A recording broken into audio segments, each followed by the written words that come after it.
곧 그날에 노아와 그의 아들 셈, 함, 야벳과 노아의 아내와 세 며느리가 다 방주로 들어갔고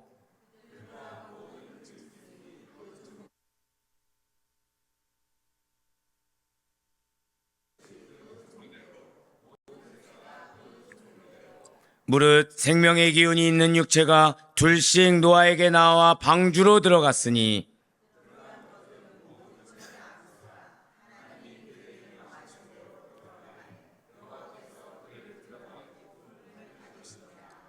홍수가 땅에 40일 동안 계속된지라 물이 많아져 방주가 땅에서 떠올랐고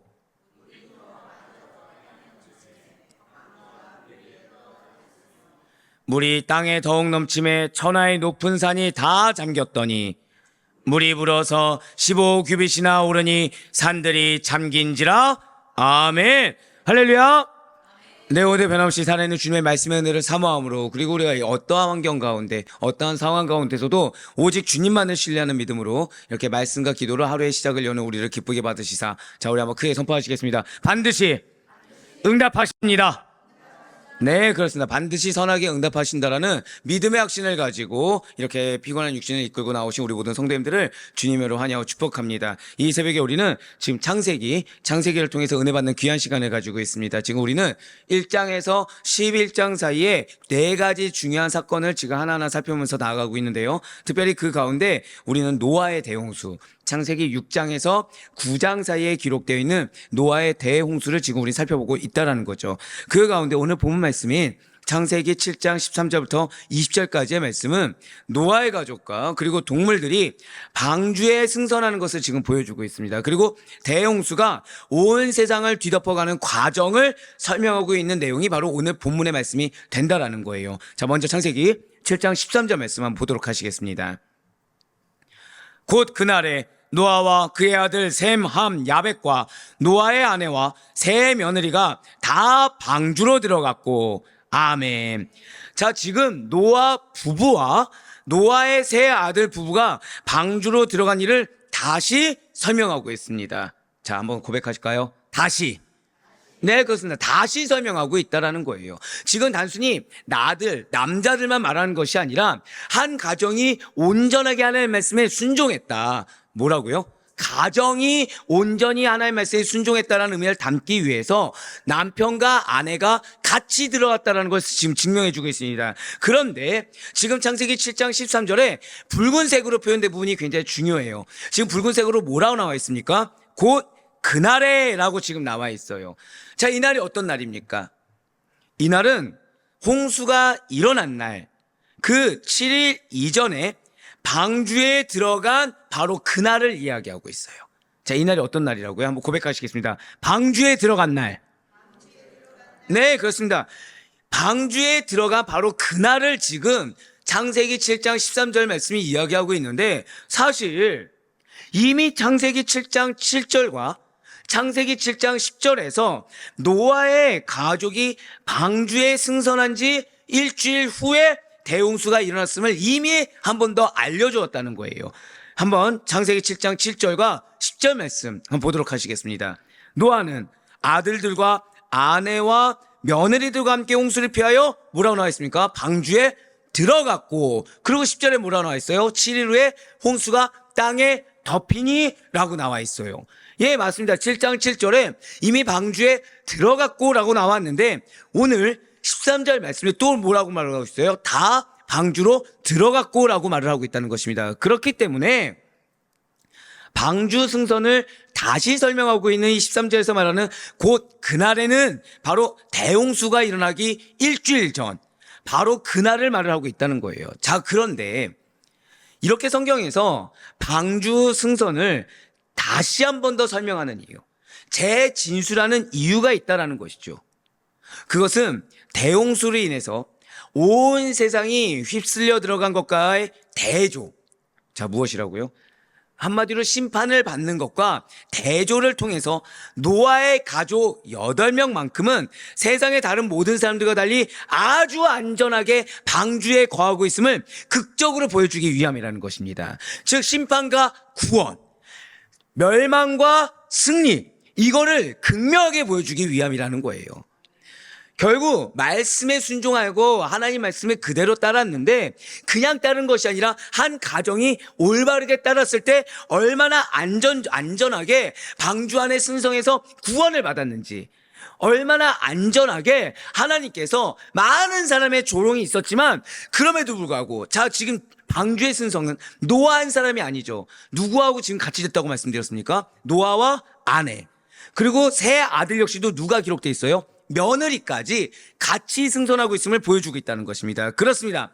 지금 보다 극적인 효과를 위해서, 즉 이거를 읽는 성도들이 방주 승선이 얼마나 중요한지 깨닫게 하기 위해서 지금 방주 승선을 재진술하고 있다는 거예요. 그러면서 창세기 7장 14절에서 16절까지의 말씀도 한번 보도록 하시겠습니다. 그들과 모든 들짐승이 그 종류대로, 모든 가축이 그 종류대로, 땅에 기는 모든 것이 그 종류대로, 모든 새가 그 종류대로, 무릇 생명의 기운이 있는 육체가 둘씩 노아에게 나와 방주로 들어갔으니 들어간 것들은 모든 것의 암수라. 하나님이 그에게 명하신 대로 들어가매 여호와께서 그를 들여보내고 문을 닫으시니라. 아멘. 자, 지금 14절 말씀을 보시면 14절 말씀에서는 모든 동물들이 종류대로 방주에 들어갔다라고 재진술하고 있습니다. 지금 계속해서 그냥 진술이라고 말씀 안 드리고 어떻게 말씀드리고 있죠? 재진술이라고 말씀드리고 있어요. 성경에서 반복은 무엇이다?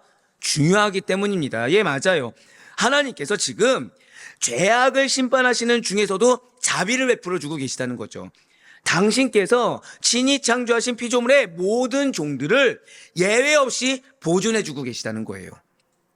진노 중에라도 긍휼을 잊지 않으시는 분이 바로 우리가 믿는 하나님이라는 사실을 지금 보여주면서, 비록 인간의 죄악으로 인해서 인간의 다스림을 받는 모든 생물들이 멸망일에 같이 처해지게 되었지만, 그 죄가를 같이 받게 되었지만, 그럼에도 불구하고 보존하고자 하시는 하나님의 자비하심이 여전히 남아있다는 희망을 갖게 해주고 있다는 거죠. 사실 아담의 범죄 이후에 인류가 죄악을 쌓아 올린 것이 얼마나 많습니까? 스스로가 알지 못하고 죄를 지은 것이 얼마나 많던가요?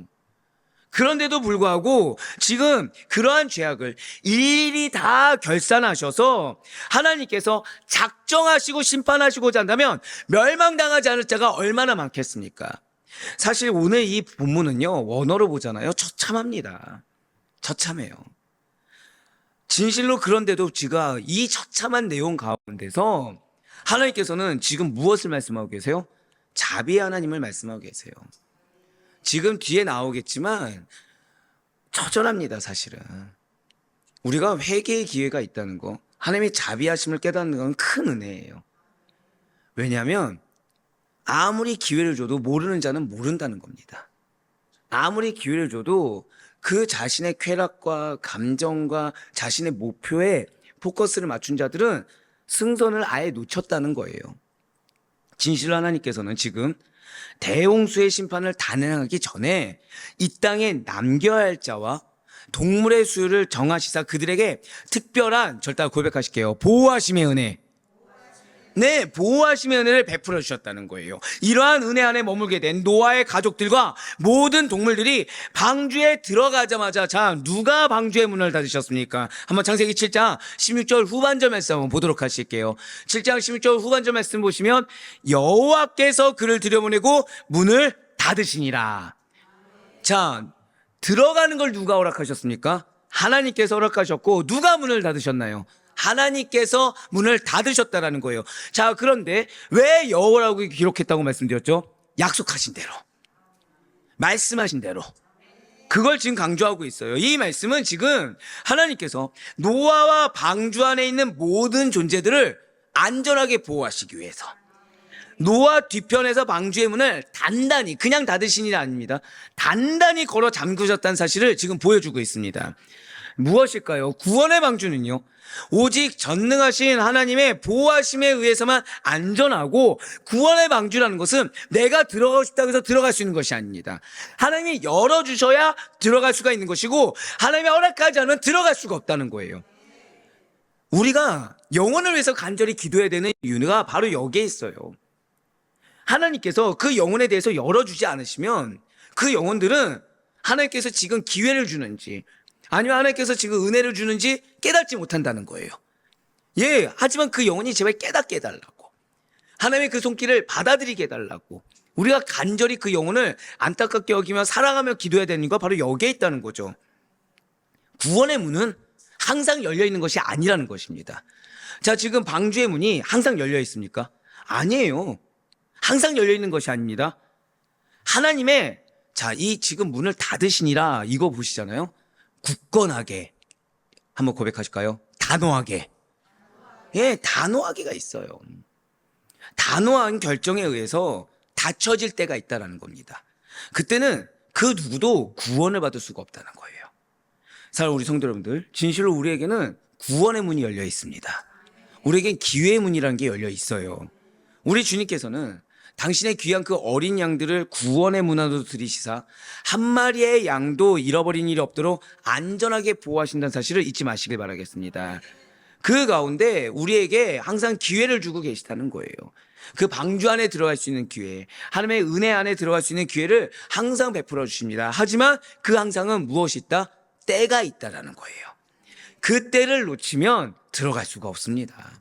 그 때를 놓치면 우리에게는 기회가 없다라는 거예요. 한번 보실까요? 창세기 7장 17절부터 20절까지 말씀, 대홍수가 온 세상을 뒤덮어가는 아주 처참한 과정을 지금 설명하고 있습니다. 17절부터 20절까지 말씀입니다. 홍수가 땅에 40일 동안 계속된지라 물이 많아져 방주가 땅에서 떠올랐고 물이 더 많아져 땅에 넘침에 방주가 물 위에 떠다녔으며 물이 땅에 더욱 넘침에 천하의 높은 산이 다 잠겼더니 물이 불어서 15규빗이나 오르니 산들이 잠긴지라. 아멘. 잘 아시는 것처럼 이제 홍수가 40일간 이제 지속되게 됩니다. 물이 많아지니까 되게 일견 당연한 것 같지만 방주가 땅에서 떠오른다는 거죠. 물이 더 많아지니까 방주가 이제는 땅에서 오르는 정도에서 끝난 것이 아니라 물 위를 떠다니게 되었습니다. 물이 더욱더 차고 넘치게 되자 높은 산이 다 덮이게 되었어요.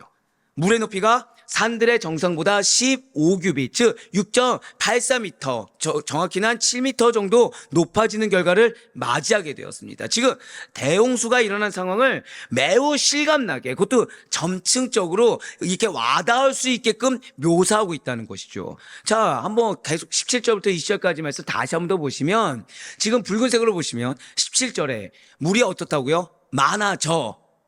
18절에 물이 더 많아져. 19절에 물이 땅에 더욱 넘침에 라고 지금 표현되어 있어요. 이 표현에서 알 수 있는 것이 무엇입니까? 지금 물들이요, 그러니까 이 17절부터 19절까지의 말씀은 우리를 지금 압박하고 있어요. 사실은 물이 급속히 점점 불어나기 시작하는 겁니다. 와 닿게끔 급속히 불어나고 있는 거예요. 드디어 방주를 물에 뜨게 만든 사실을 시간적인 순서에 따라 매우 실감적으로, 회화적으로 지금 보여주고 있다는 것을 지금 우리에게 알려주고 있다는 거죠. 물의 양이 점점 더 늘어납니다. 물의 양이 아주 많아지는 상태에 대한 표현을 지금 보여준 것과 더불어서 그와 비례하면서 속도까지 빨라지기 시작하는 거예요. 그러니까 찬찬히 올라오는 게 아닙니다. 점점 아까 말씀드렸죠. 압박감을 주고 있다고. 속도가 감당하기 힘들 정도로 점점 빨라지는 거예요. 물이 급속히 불어난 과정을 생동감 있게 지금 묘사하고 있다는 거죠. 하나님의 초자연적인 능력에 의해 이루어지는 이 홍수 심판이라는 것은 궁창 아래 물과 그리고 궁창 위의 모든 물이 한꺼번에 동원되어 이루어지는 것이므로 이와 같이 매우 위협적이고 매우 빠르게 진행되었던 것입니다. 그러니까 사람이 상상할 수 없는 영역까지 물이 다 쏟아지고 있는 거예요. 사람이 어떻게 여기까지, 어떻게 이렇게 빨리 불어날 수 있지? 라고 생각하는 영역들이 지금 계속 생동감 있게 와닿고 있다는 거죠. 그렇습니다. 지금 하나님께서 보내신 물이 죄악으로 얼룩진 사단의 세계인 육지를 순식간에 정복해버리고 있습니다. 심판은요, 내 인생을 순식간에 정복해요. 심판과 징계는 내 삶을 송두리째 흔들 정도로 순식간에 정복해버립니다. 그 전까지는 알 수가 없어요. 그 전까지는 하나님의 말씀이 들린 것이 아니기 때문에 아무리 말씀이 있어도 모르기 때문에 정확히는 모른 척하는 거죠. 지금 노아 당시에 사람들이 알았습니까? 몰랐습니까? 알 수밖에 없게끔 만드는데 봤습니까? 안 봤습니까? 보지 않아요. 보지 않습니다. 듣지 않아요. 보지 않고 듣지 않아요. 뭐에 관심 있어요? 나의 쾌락, 나의 감정, 나의 행동, 여기에 포커스를 맞춰서 말씀이 들어갈 자리가 없습니다. 보이는 것조차도 그 보이는 게 내 삶의 실제가 되지 않는 거예요. 그런데 지금 심판이 다가오니까 어떻게 됩니까? 자신이 이 정도는 괜찮겠지. 비가 와봤자 얼마나 오겠어. 라고 생각한 그 영역들이 송두리째 깨지는 거예요. 내가 일반적으로 상식적으로 생각했던 것들이 다 무너지기 시작한 겁니다. 아직 끝이 아니에요. 하나님께서 대홍수를 일으키시사 사실은 대적한 적이 없다고 하지만 하나님이 받아들이시기에는 대적했던 교만한 인간들과 죄로 오염된 이 땅의 모든 것을 전멸시켜 버리십니다. 자, 이 당시의 사람들이 하나님을 대적했다고 생각했어요? 못했어요? 못했다니까요. 근데 그들의 행동 말들이 사실 하나님을 다 대적하고 있었던 거예요. 여러분들 반드시 기억하셔야 됩니다. 말씀이 아니면은 나에게 말씀이 내가 들어와서 말씀에서 기인한 것이 아니면 우리는 대적할 수밖에 없어요. 내가 그리스도인으로서 성도로서의 본질을 지키지 않는 상태에서 나오는 나의 성품의 것들은 하나님을 대적하는 말과 행동일 수밖에 없습니다. 나는 아니라고 하더라도 하나님은 지금 뭐라고 말씀하세요? 나를 대적한 교만한 인간들이라고 표현을 하세요. 예, 그렇습니다. 대홍수가 죄를 미워하시는 하나님의 공의를 대변한다는 거예요. 우리 인생 가운데 우리가 때때로 느낄 때가 있습니다. 어떻게 이런 상황에 처할 수 있지? 어떻게 이렇게 될 수가 있지? 이 부분들이 무엇을 대변하고 있다고요? 사실은 나의 죄를 심판하시고자 하는 하나님의 공의를 대변하는 거예요. 예, 맞습니다. 사랑하는 성도 여러분들, 창조주 하나님의 위대하심 앞에서 모든 피조물들은요, 해가 뜨면 없어지는 아침 안개나 곧 시들어 없어지는 쭉정이와 같은 거예요. 바로 이에 대해서 호세아 선지자가 이미 이 노아의 홍수를 기반으로 해서 이렇게 증거하고 있습니다. 호세아 13장 3절의 말씀입니다. 이러므로 그들은 아침 구름 같으며 쉬 사라지는 이슬 같으며 타작마당에서 광풍이 날리는 쭉정이 같으며 굴뚝에서 나가는 연기 같으리라. 아멘. 지금 공통점이 뭐죠? 사라지고 말 것들이에요. 사라지고 말 것들이에요. 진실로 하나님께서는 은혜로우신 분이십니다. 자비로우신 분이에요. 노하기를 더디하시는 분이십니다. 모든 사람들이 구원을 얻을 수 있도록, 모든 사람들이 구원에 합당한 반응을 보일 수 있도록 충분한, 절대 고백하실게요, 회개의 기회. 예, 맞아요. 회개의 기회를 주세요. 그래요. 노아 당시의 사람들에게는요, 무려 120년이라는 긴 시간을, 기나긴 세월을 회개의 기회로 주셨습니다. 그럼에도 불구하고 그들은 회개하지 않아요. 그러자 하나님께서는 구원의 방주의 문을 닫으시고 홍수를 보내심으로 말미암아 회개치 않는 자들을 멸망시키신다는 거죠. 사랑하는 성도 여러분들, 이 당시의 상황을 한번 생각해 보시길 바래요. 실제로 많은 이제 그 고대 근동 문화사, 지역명, 사략을 다 찾아보잖아요. 그러면은 하나님께서 치셨을 때 공통된 사람들의 반응이 있습니다. 공통된 사람들의 반응. 선지자들이 선포했을 때 공통된 사람들의 반응이 있어요. 말씀이 선포됩니다. 말씀 앞에 사람들이 어떤 반응을 보일까요? 싫어해요. 거북해합니다. 거북해요. 거부감을 느낄 수 있을 만한 여러 가지 이유를 댑니다. 그러면서 대척점을 둬요. 대척점을 둬요. 선지자를 선대할까요, 안 할까요? 선대하지 않습니다.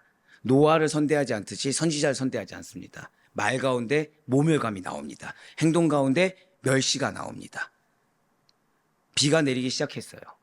사람들은 그다지 대수롭지 않게 생각합니다. 말씀이 선포된 것이 그대로 실현되는 그 순간만큼 대수롭게 생각하지 않는 거예요. 근데 점점 물이 어떻게 된다고요? 오늘 말씀 보니까 물이 점점 불어온다는 거죠. 집이 잠기기 시작해요. 자, 바로 그때 이 모든 열왕희우, 선지서 그때 당시의 사람들과 다 동일하게 사람들이 어떻게 하겠습니까? 자포자기 할까요? 아니라는 거예요. 자포자기 하지 않습니다. 일말에 신랄 같은 희망을 버리지 않아요. 노아의 경고를 그제서야 기억합니다. 말씀을 그제서야 기억해요. 노아의 방주로 몰려든다는 거죠. 방주의 문을 두들깁니다. 제발 방주를 열어달라고 울며 불며 애원합니다.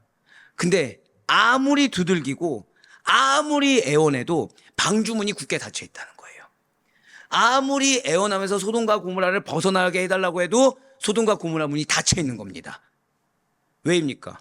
자, 문이 어떤 용도죠? 문이 어떤 용도입니까? 열고 닫히는 거. 문은 어떻게 돼야 돼요? 열리기도 하고 닫히기도 해야 되는 거죠. 근데 방주의 문이 열리지 않는 거예요. 소돔과 고모라의 문이 열리지 않는 겁니다. 왜입니까? 왜 열리지 않죠? 잘 들으시길 바래요. 하나님께서 닫으셨기 때문이에요. 하나님께서 친히 방주의 문을 닫았기 때문입니다. 뭐라고요? 방주의 문을 누가 닫으셨다고요? 예, 하나님께서 닫아버리셨어요. 문을 닫은 다음에 열어주시지 않으셨습니다. 하나님께서 닫아버렸어요. 밖에 있는 사람들은 무엇을 선택합니까? 문을 두들기던 사람들은 그 다음에 저주를 해요. 원망을 합니다. 악한 말을 쏟아내요. 예수님 뭐라 말씀하셨죠? 슬피우며 이를 갈리라. 이게 언제부터 있었어요? 노아 대홍수 때부터. 우리가 아는 소돔과 고모라, 예루살렘 멸망, 사람들이 다 동일한 반응을 보인다는 거예요. 말씀이 선포됩니다. 회개의 기회가 있어요. 회개의 기회를 잡지 않아요. 왜죠? 지금 내가 포커스를 맞추는 것들이 다 존재하고 있거든요. 그 말씀이 어떻게 들려요? 거북하게 들립니다. 그래서 그 말씀을 받지 않아요. 여러 가지 핑계 뒤에 숨습니다. 그래서 정작 그 방주 안에 들어가지 않아요. 탈출할 수 있는 기회를 탈출을 삼지 않아요. 그러다 하나님께 징계의 때, 심판의 때가 임합니다. 어떻게든 문을 열어달라고, 기회를 달라고 합니다. 아니요, 기회가 없는 거예요.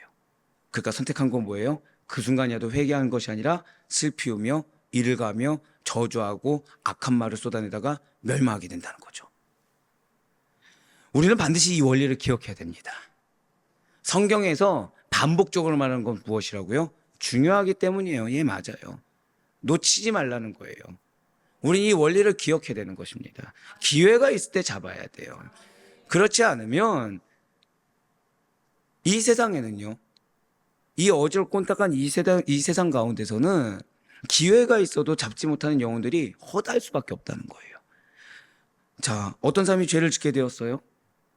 처음 한두 번은 그냥 아무도 본체만 채하다가 쓱 하고 지나갑니다. 쓱 하고 지나가요. 구렁이 담 넘어가듯 지나간다는 거죠. 그 행동과 그 언행에 대해서 거북함이 있어도 그냥 넘어갑니다. 그런데 처음 한두 번이 나중에 가면 그 횟수가 어떻게 됩니까? 마치 홍수의 수면이 점점 높아지듯이 급격하게 늘어나게 된다는 거예요. 나중에는 이 말과 이 행동이 뭐가 문제인지조차 이제 모를 상태에서 그냥 홍수에 물에 마치 묻히듯이 그렇게 돼버리고 만다는 거죠. 그러한 죄악들을 가만히 두고 보기만 하면은, 그러한 죄악들을 그냥 괜찮은 것처럼 그럴 수밖에 없는 당위성을 부여해버리면 홍수 심판이 매우 위협적이고 빠르게 진행됐던 것처럼 우리들의 죄악에 대한 하나님의 심판 역시도 위협적이고 빠르게 진행되게 된다는 것입니다. 물론 하나님께서 오래 참으시는 하나님이 맞아요. 많은 회개의 기회를 주신 하나님이 맞습니다.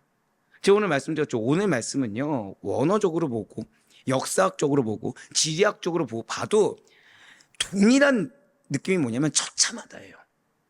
처참하답니다. 저한테 만약에 성경의 말씀 중에 목사님이 느끼시기에 비참한 성경 구절이 어딥니까? 라고 하면은 저는 이 구절을 선택할 수밖에 없을 거예요. 그 정도로 처참합니다. 그 정도로 비참해요. 예, 맞아요. 하나님께서는 기회를 주신 하나님이세요.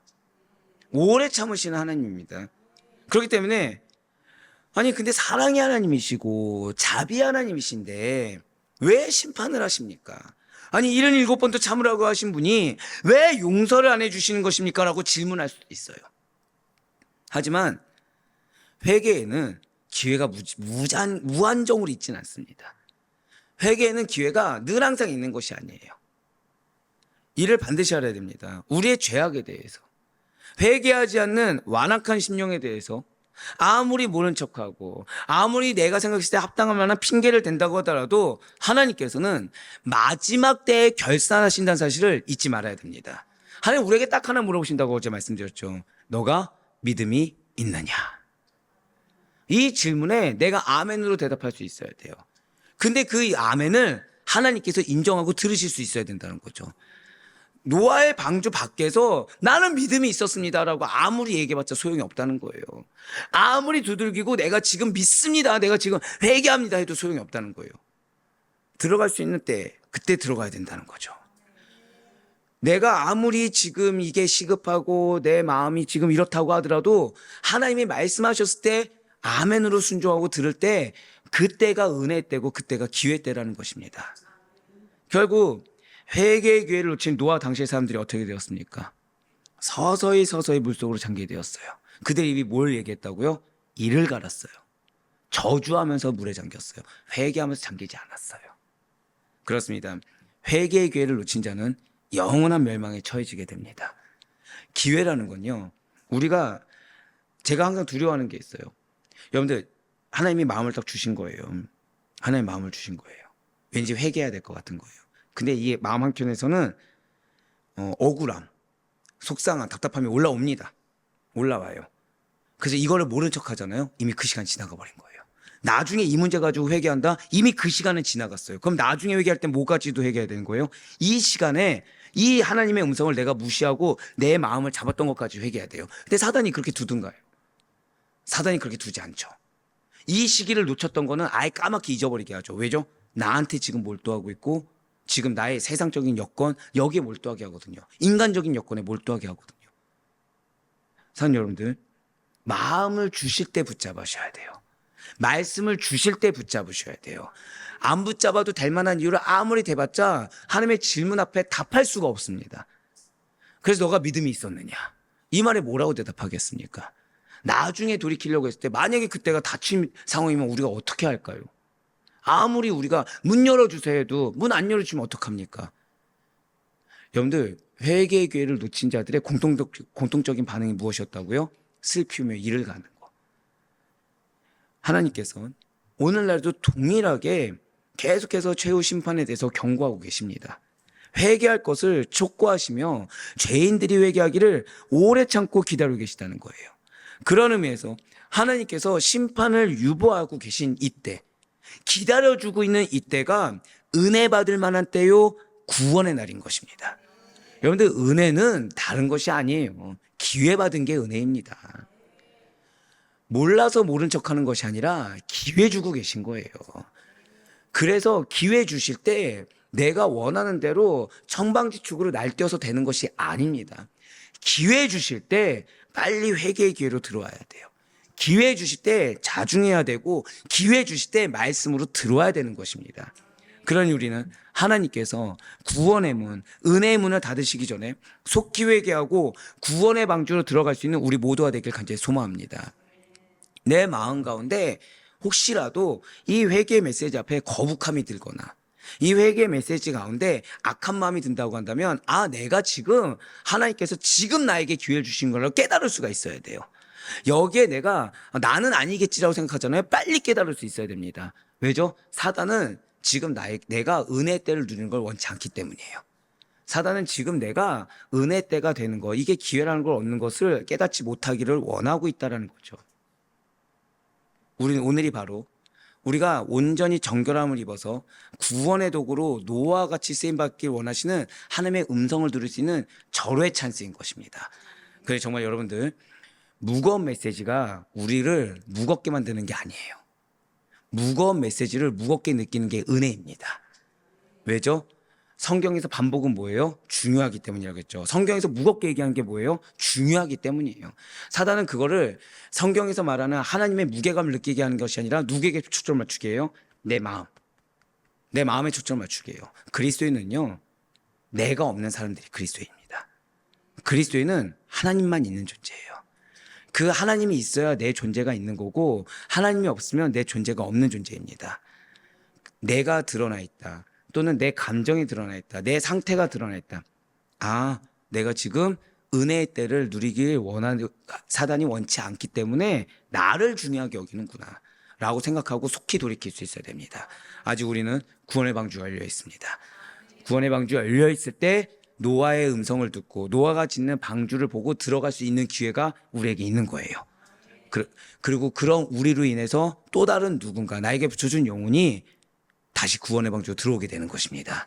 그래 바로 끊어기는 구원의 문제가 그 어떤 문제보다도 먼저 해결해야 될 최우선의 과제임을 기억하시는 가운데 우리 모든 성도님들 여러분들의 하나의 말씀이 삶이 되어서 나의 옛성품이 죽고 나의 계획이 죽고 나의 생각이 죽고 그 자리가 말씀으로만 살아 있어서 변화된 모습 그리스도인의 합당한 모습으로 말미암아 은혜의 때를 맞이하기에 부족함이 없는 우리 사랑하는 성도님들의 축복된 하루가 될 수 있기를 주님의 이름으로 간절히 축원합니다.